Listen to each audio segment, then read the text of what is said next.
same, that we should, be in communion with each other and be understanding. Not in my belief, I wouldn't be like in a subservient form to what I believe is God, but I would want to embody that and see it in others. Okay, Yeah. I can understand and appreciate. I can understand and appreciate. So can I appreciate your the feeling towards other human beings or other form of creation in which the empathy, the compassion, the kindness that you are talking about, connectiveness and so on. Now that element is common to most of people that talk about religion or spirituality or some kind of belief system or ideology. It's very, very common because human beings want to share this similarity of their understanding because it's in our psyche. It's something hardwired within us anyway. This is what we believe. God has instilled within us this natural disposition in which that we know what truth is, we know what justice is, and so on. The only thing that I would say the difference between your particular understanding of belief system or reality to ours is we are not an expression of our Creator, we are a creation of our Creator. At one point we didn't exist. Okay? The Creator only existed and Creator brought us into existence. The fact that He brought us into existence, we were already subservient to Him in every shape, in every way, because my life is totally dependent on God bringing me into existence and giving me life. So I'm grateful to God already for my life. So it's not like I'm equal to God or God is equal to me. No, I'm already subservient because I didn't have life. Imagine now, to give you a very mundane example, I was in an accident, in a hospital, needed blood, you gave me blood, right? And I regained consciousness and I realized this is what you've done. I could have died without blood or with blood loss. You saved my life. So I should be grateful to you. So I'm already in debt to you. I'm already in debt. I'm not equal to you anymore. I'm in debt because you saved my life. And I'm grateful. My response to you should be one of gratitude and thankfulness. When I'm created and given life, I'm already in debt to God. I'm not equal to God anymore. Yeah? So not only He's given me life, He's given me all the other faculties to enjoy life, to express my love and all the things that we just discussed about, how human fraternity and unity and brotherhood and sisterhood, this is God instilled within us to operate in this life. So I'm thankful. I should be thankful to God. So in this sense, Islam says, God is our Lord. Lord is someone who created us, fashioned us, and guides us and looks after us in a way. Okay? In Surah Al-A'la, okay? بسم الله الرحمن الرحيم سبح اسم ربك الأعلى الذي خلق فسوى والذي قدر فهدى. So God is the one who fashioned us and guides us and so on.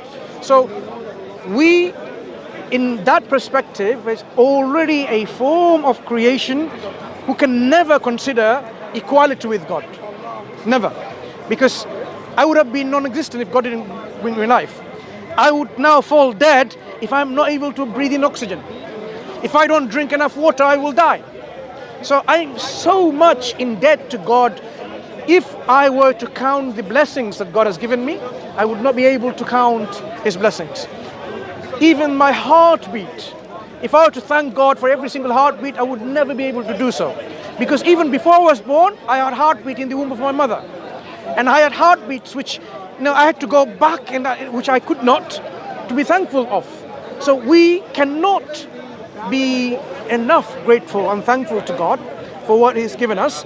So the idea of, we are all equal in the sight of God, share and celebrate this unity and spirituality is actually not in real sense positioned correctly. Our position should be one of understanding who we are to who God is. You and I will pass away one day. We will die, for sure. Whether you are spiritually highly enough or not, we know our physical bodies will disintegrate and we will die. Our souls may live on, but they would still need, if you believe, to live forever, for example, some kind of physical means or in a spiritual means and so on. We believe our souls that has been created will live even to the next life. but again dependent on God. God is ultimately the one who is in owner of it, controller of it. That's why we say He is the Malik of Yawmiddin, the owner of the Day of Judgment, in which every soul that has been brought into this existence has to account for their deeds and their belief. Whether the things that you expressed, were you good to others or were you not? And there are people who are not. They kill, they rape, they torture, they oppress, they steal. And these people, if they don't mend themselves, if they don't rectify themselves, and they live their life and they die, that's not justice. Nope. So there will be a day of judgment, we believe in Islam, in which everyone will account for their actions and their belief, and based on that, there will be a place of paradise or hell. Hell, place of torment and suffering, which they made themselves deserve it by disobeying God's commands and His prohibitions. God doesn't prohibit things which are good. God doesn't ask us to do something, command us to something evil. God commands all that is good. Prohibits that something's bad for us. So even from a common sense perspective, people should have followed it. Those who don't do that, in the Day of Judgment, they would then deserve the justice and be accountable for their wrong things that they have done, not following what God commanded.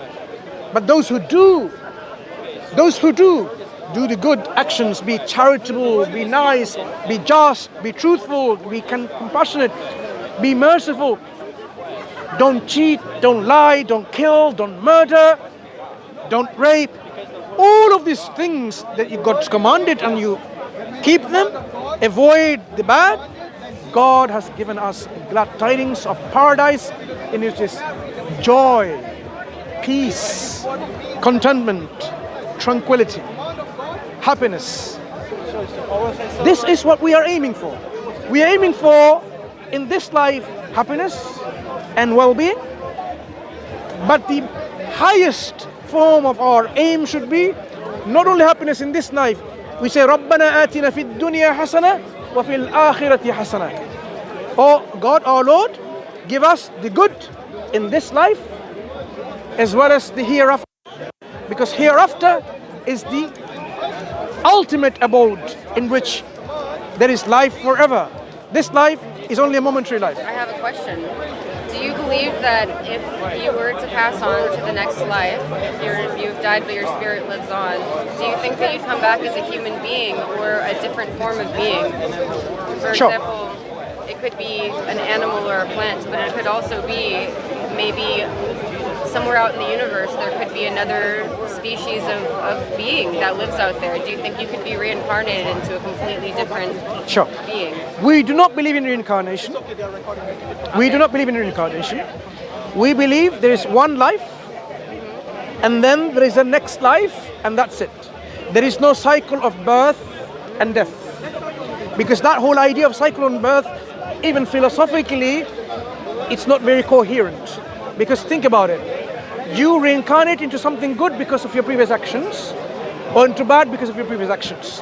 What about children that, like, a 4-year-old boy who knows the entire life story of someone that he's never known or met before, but can still recall memories and stories about a past life that they have experienced? And a 4-year-old child wouldn't lie, but there's many of these experiences documented as if they can pull from a consciousness of a previous life, or perhaps that they're connected in some way. They might even have the same physical attributes or characteristics.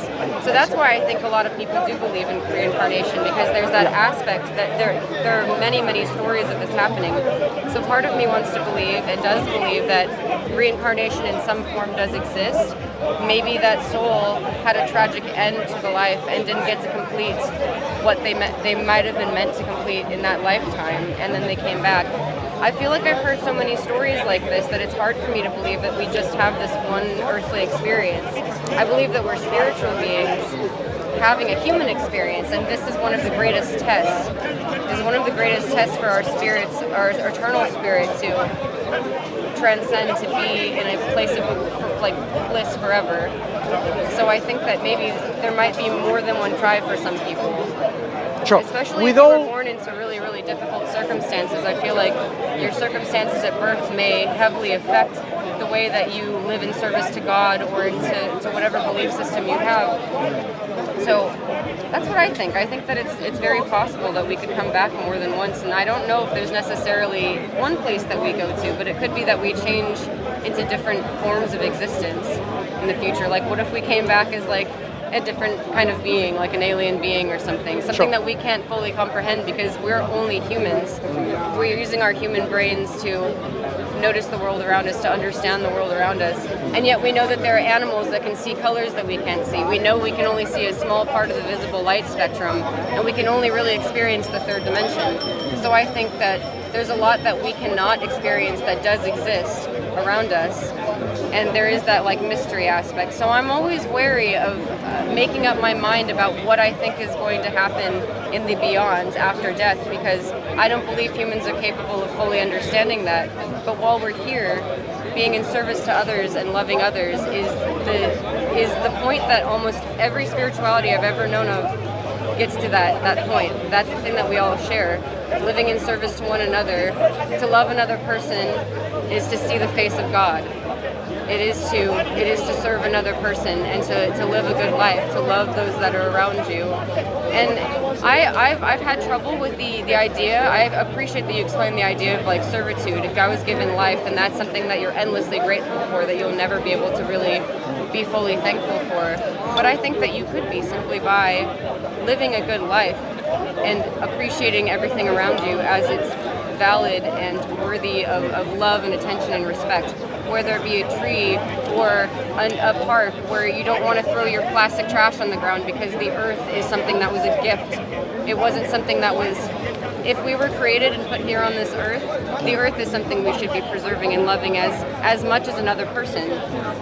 And that's where I think it's more of a holistic thing. I don't find myself in prayer to a single being, but I do find myself in presence and calm and relationship to the things that are around me, the things and the people that are around me.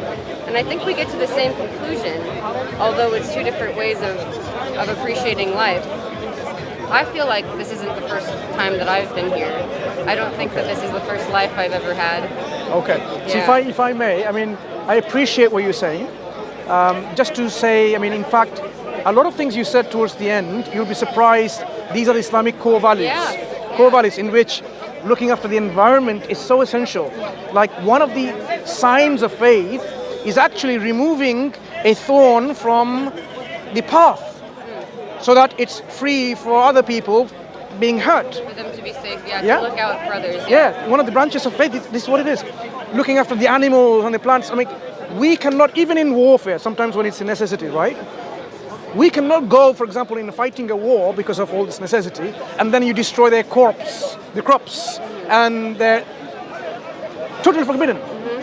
So Islam, I'm just giving you an example, even to like something like, you might say, in a warfare, you destroy everything of your enemy. He said, no, absolutely not. You don't destroy the cattle, the farms, nothing. They had nothing to do with your, the differences that you're having war with.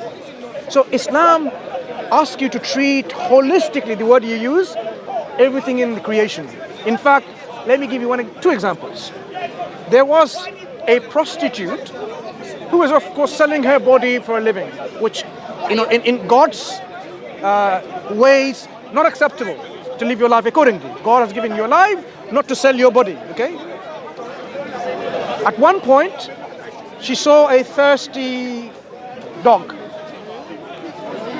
almost dying of thirst. She went to a well and quenched the thirst of the dog. Our Prophet ﷺ said, because of that, God has forgiven her and she'll go to paradise. Just showing how, by showing kindness and mercy to animals.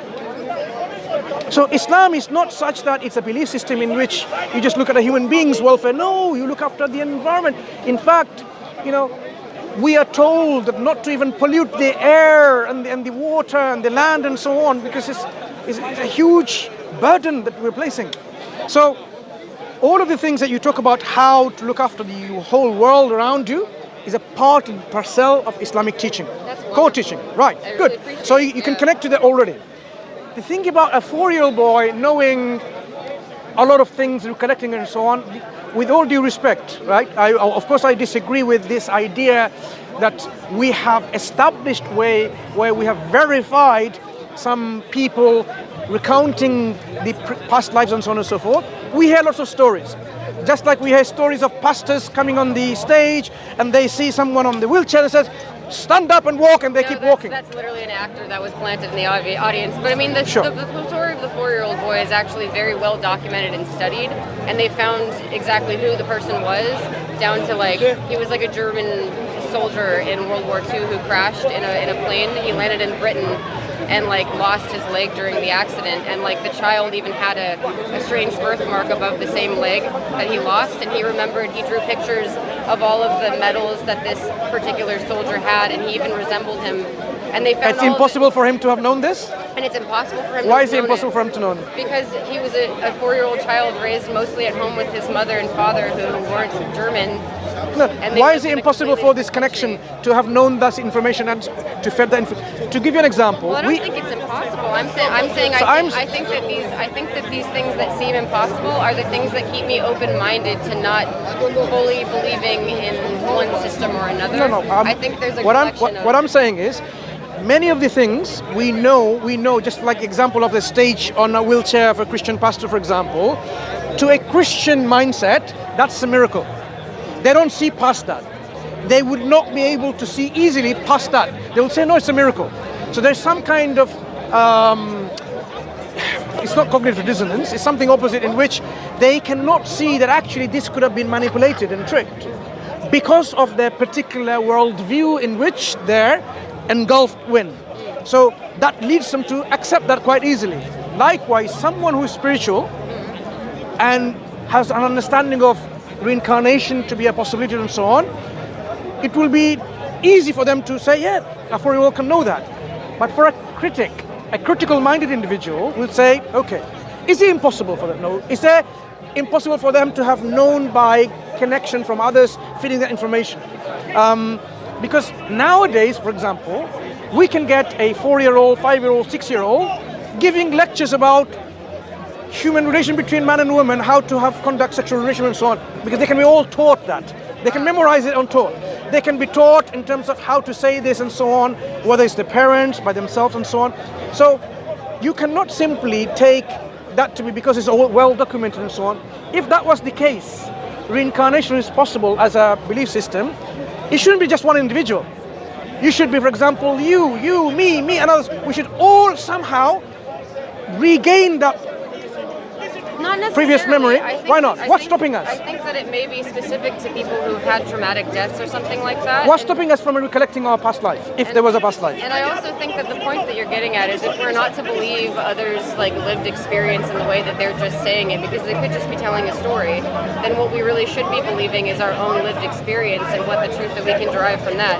Which is why I take issue in when someone writes something down and then says that it is the word of God. I have trouble with that because I can understand it's the that. same thing. But there's a difference between the Quran, by the way. We can highlight that. Sure, but if you do take the time to write down words and then sell it as truth to people, with evidence, then it could be the same thing as someone making up a story about their 4-year-old having a past life experience. When you make a comparison, in the way that I feel about my spirituality is being grounded in this present moment and feeling the life that vibrates around me and experiencing love and bliss and experiencing the contrast of life.